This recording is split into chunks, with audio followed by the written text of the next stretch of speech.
Fellow Canadians, let us take this first leap of faith in 2021 and begin to lift Kenya out of its poverty. Will you be the first person, the first Canadian, the first person to put the first dollar towards this glorious project? Ladies and gentlemen, as we do so, the world shall hold its breath. We shall stick to the set timelines to make Kenya a first world in 10 years' time. We begin today and we complete in 2032. The entire world shall celebrate the coming into being of the first country to become a first world in the continent of Africa. This journey would appear to be obviously impossible at the first glance, but it is doable. And yes, Canadians, we can bring this dream to pass. For where there is a will, there is a way. For we know these efforts are worth the sacrifices and worth of believing, because they hold a better promise for mankind. We must keep going, for Terry Fox's spirit was just about keeping going, however difficult it may appear. We have God on our right-hand side, and on our left-hand side, God is with us there too. I personally have unfailing faith, hope, and determination. We shall get there precisely on December 1st, 2032.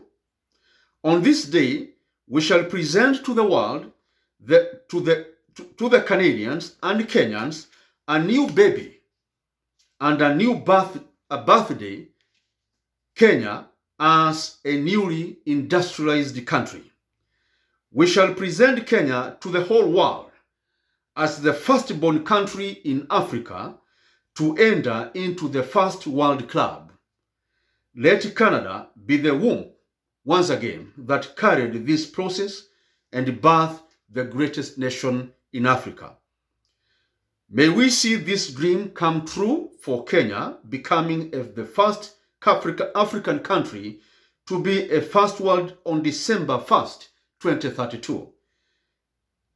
May we all celebrate this occasion.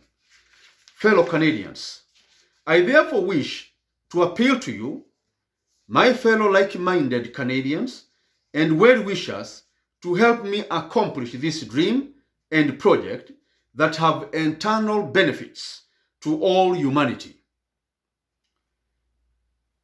This project, building Kenya into a first world country, will be phenomenal. It will be celebrated. In the last few years, I have been researching and writing on what needs to be done to get Kenya and Africa out of poverty and parachuting them into the first world countries. I have been funding this research all by myself, which has cost me a lot. I wish to disseminate my findings out there, especially to all Kenyans, so they know that they have huge potential and they can quit the house of poverty and enter into the house of wealth, the First World Club. Ladies and gentlemen, fellow Canadians, this is therefore my wish to go and disseminate the information that I have gathered in my research on how I can make Kenya a first world in 10 years' time. These funds I'm requesting for your support, the $150,000, is therefore to go and disseminate the findings of my research paper. This research work that I have titled the Iron Out Treatise document, the Dr. Joseph Mbugwamburu Development Vision, Mission and Plan for Kenya towards making Kenya a first world country in the shortest time possible is the document that contains my vision for Kenya and Africa on how they can come out of poverty and become first world countries. I wish to go and tell Kenyans my findings so that we can prepare them psychologically and emotionally and materially how we can work together with Canadians to make Kenya a first world country in Africa. Ladies and gentlemen, it will be the first such country in Africa to become a developed nation. This will enable me, that is the support you will give me of $1, $2, $3. We raise 150,000. That 150,000 will enable me hold conferences, seminars, focus groups, and enlightenment conversation with the Kenyans on the great potentials they have to become an advanced country and what they can do to get out of the shackles of poverty. Fellow Canadians, in 1980, while I was going to my year 1 in secondary school, that is grade 9, a dream was born. I have lived with this dream, working to perfect it to this day, 40 years down the line. And it weighs heavily on me. After my elementary school, I was unable to proceed to secondary school because my parents were too poor to afford high school fees of just $40 to start for the grade 9. I stayed at home. Later, I joined a village day school that was about 10 kilometers away from my home. I had to walk every day for over 20 kilometers for 4 years. I used to wake up at 4 a.m. every day and walked barefoot, walking on stones that were piercing my feet, as I could not afford to buy shoes. I was constantly refused to enter the classroom due to unpaid school fees, and I was required to go back home to look for school fees. Hence, I did self-directed reading most of the time. These great troubles caused anguish in my spirit, mind, heart, body, psychologically, and emotionally. They were unbearable. I made a decision that one day, someday, if these problems that I was enduring persisted when I'm grown up, then I shall seek to lead Kenyans and help them to end those problems. I said in my heart that no other child of Kenya should suffer the way I suffered. Today, majority of Kenyans are still poor and even more poorer than they were in 1980. They are suffering more than I did. I set out in 1980 to be a solution of Kenyan problems. I embarked on a journey in 1980 with a gallant dream and energies. The journey is incomplete, and it troubles my heart so immensely to this day, even here in Canada. I'm usually unable to sleep when I think that I can do something to end the immeasurable sufferings of Kenyans, whose sufferings pursue the greatest population from birth to death. This journey to transform Kenya is a piece of my life that I wish to accomplish, for it has refused to go away. Canada is the solution. You are part of this solution, and you can be part of this solution. If you help me, we can work together and end these sufferings, because it is possible. I have lost my peace, fellow Canadians. Help me so that I don't lose my mind. At least preserve my mind by helping me to go and fight poverty in Kenya and conquer it, because I know we can conquer it. I know it is possible to conquer poverty in Kenya and Africa and have this determination. If you stand with me, you support me with $1 or $2 or $3, we will go and I will get there in Kenya in May this year and I will start the process. And in 10 years' time, I shall be back again here on this camera with you, celebrating the birth of a new developed country in Africa. The firstborn, we will be celebrating Kenya, the firstborn country in Africa to become a first world country. Fellow Canadians, we can be able to do it.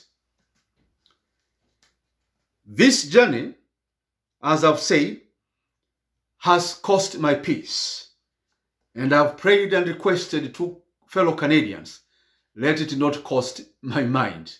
I know it will, but restore my peace. I will be so happy. Fellow Canadians,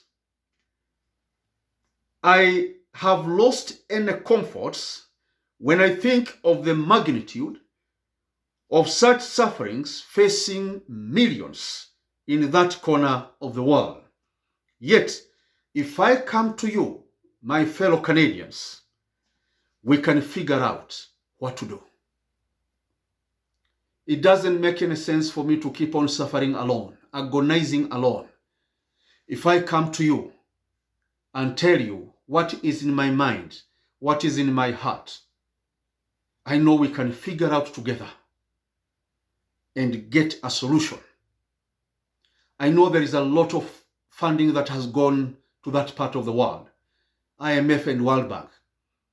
Canada provides $5 billion every year to poor countries today. But we want to start a new model. I'm presenting to you a new model of tackling poverty. Just as battles are fought with one general ahead of the army, I can be that general that is going to fight poverty, confront it, and overcome it. I'm available, I'm ready, and I will overcome poverty if you stand with me. This is why I'm coming to you, fellow Canadians. Fellow Canadians, we can figure out what to do and extinguish poverty in Kenya. Fellow Canadians only need to say these 2 seconds, 5 words. 5 words that you can speak in 2 seconds alone. That is all it takes. And these are the words. We shall act on this. We shall act on this. Or we can say this, Canadians, you can say this with only one word, and Kenya will start becoming a first world country. You can say these same words in just this 1 second. Count it done. Count it done. That means you will be telling me and Kenyans, count it done. That this request I'm presenting to you, I count it, that it is done. Fellow Canadians, and with that, poverty in Kenya will start fleeing away. And eventually, we will get it vanquished. Make Kenya a first world will now be within sights. Please help we accomplish this task. This Iron Out Treatise document is a solution to the problems of Kenya and Africa. I plan to implement the Iron Out Treatise document from 2022. This Iron Out Treatise document, when implemented, will make Kenya a super state, first world country in Africa, It will eradicate poverty in Kenya in less than 10 years. It will create exemplar state and leadership. It will bring 2,000 factories in Kenya, create 12 million jobs within a very short period of time, and many activities that will be able to provide over 30 million Kenyans with a comfortable income, provide every family with water in their homesteads, provide gas cookers to every woman and family, because they still cook with the firewood that kills over 1 million women in Africa. Eradicate all slums and rural grass-thatched huts, provide free healthcare at the point of service. We will be able to raise significant amounts of money towards many activities that will transform Kenya into a first world country. Dear fellow Canadians, the struggle and the headache for me now is how to finance this initial phase of the dissemination of this iron-out treatise plan. This will be a 4,000-page vision. I need to explain to every Kenyan what the treatise contains. Majority of Kenyans don't have TVs, and I have to literally go deep in the villages. Me alone, I am unable to raise the amounts needed, however hard I can work. Yet the iron-out treatise piece of work is what will change Kenya. I have spent 22 years in school and universities studying, researching, and searching for knowledge.